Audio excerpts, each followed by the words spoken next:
Welcome to something special. Welcome to TEDx.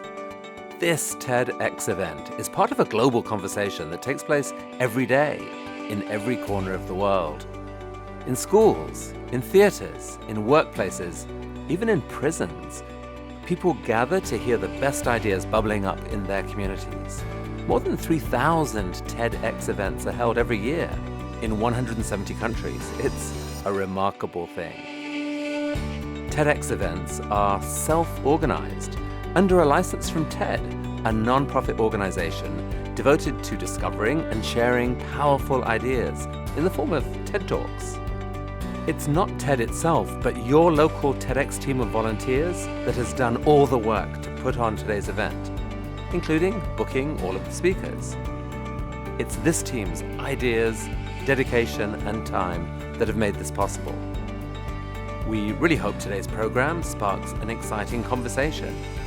This is a day for curiosity and for skepticism, for inspiration and for action. The more you enter into it, the more you will take out. And now, on with the show.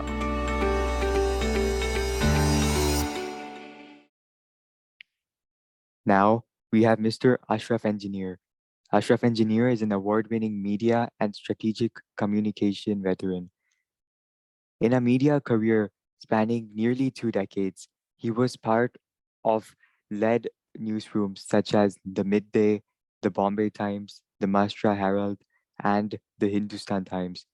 He continues to write for national and international publications and has frequently been called upon for the Australia Broadcasting Corporation's radio service. I don't buy the cynical argument that young people are not interested in national issues. I've been teaching graduate and postgraduate media and communication studies classes since 2004, and the one thing I've observed consistently is how concerned students are about what's happening around them, and there's a great desire to engage with these issues, speak about them, be part of change. Of course, youth participation in national conversations and political or community engagement is a multifaceted matter, but I want to focus on what keeps getting raised in my classes. The lack of good media analysis, something that can connect the headlines to young people's everyday lives. Here are some of the questions I keep getting asked. If government debt is too high, what does that mean for me? If fuel prices soar, how would bringing petrol and diesel under the GST regime help me? Why should I be concerned about the new farm laws? These are the connections young people are looking for but not finding. In class after class, students want me to make sense of the headlines. The urge to understand and act is there, but they need someone to unravel the knots. Traditionally, the news media would play this role, but lately it seems to have given up on it. As I grew up in the 80s and 90s, the major issues were poverty, caste, inequality, patriarchy. The media then was mainly print, and a lot of effort was made to explain these issues. As a young person, I felt like I was part of national debates and energized by the awareness that the media offered.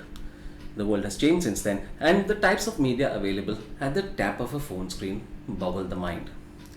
Strangely enough, all these years later, the issues remain the same: poverty, caste, inequality, patriarchy, and many of them have been amplified by the pandemic. The difference now is that the media is not making as much sense of these issues, especially to the youth. This is a tragedy because the youth have a very strong incentive to have a better functioning society and a future. After all, they are the ones that are going to live it.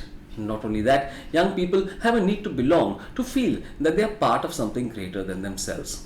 So you only have to be on a campus to see how passionately the youth discuss politics and policy or engage in community improvement through teaching programs or volunteering. This passion finds an outlet in action, so you have young people, especially students, taking the lead when they feel there's something they want to change. Think of the protests against the horrific Nirbhaya gang rape or the ones at Jawaharlal Nehru University as caste and communal atrocities rose, or after the Citizenship Amendment Act and the National Register of Citizens was sought to be implemented. This is true not just in India. Look at the protests of Tahrir Square in the Middle East, the Black Lives Matter movement in the West, and even as you go further back in time to pro-democracy protests in Tiananmen Square in Beijing. The youth are anything but detached.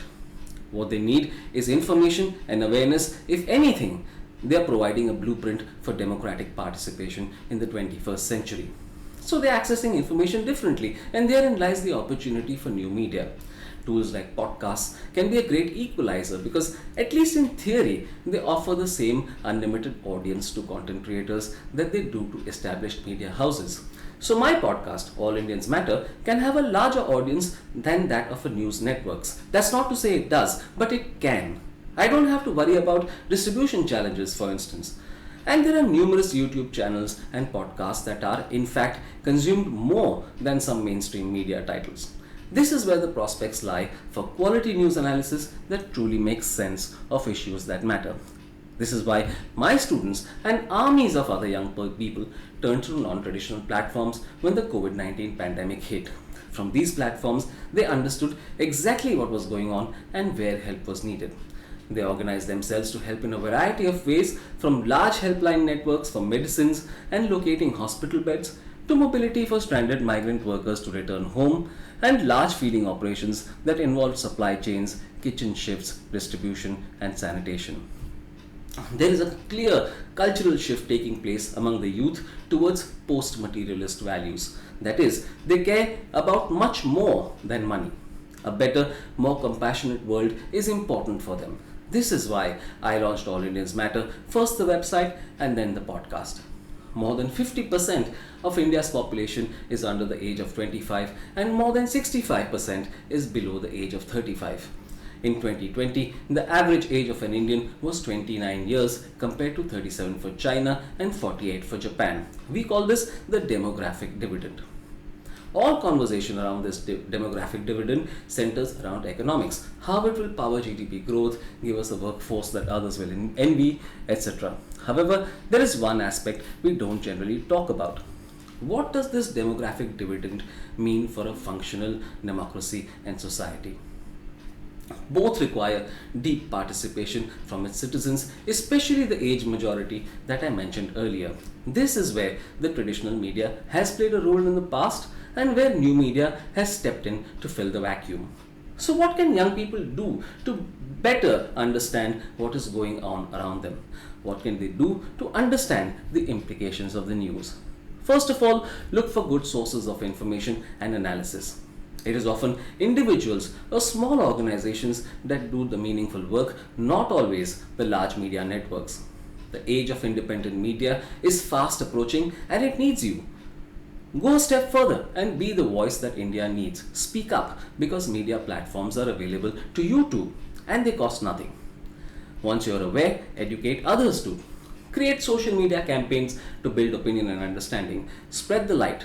Engage with the media. As a journalist, I can tell you that there is no pressure on media organizations as great as reader or viewer opinion. Write to the editor, be vocal, tag them on social media, do it consistently. Advocate for fresh legislation where required and for its withdrawal too when needed. Put pressure on your elected representatives. Ask the tough questions in public forums and on social media. Mahatma Gandhi said, be the change you wish to see in the world. Don't just ask for transformation, catalyze it. Change begins with knowledge and awareness. Seek it in the media, but if you can't find it there, don't be disheartened. It's available elsewhere. American writer Andrew Wax said, journalism is what maintains democracy. It is the force for progressive social change. I believe that today it's up to you, the young readers and viewers of journalism, to maintain democracy and be the force of social change. I believe it's you. Thank you, Mr. Ashraf.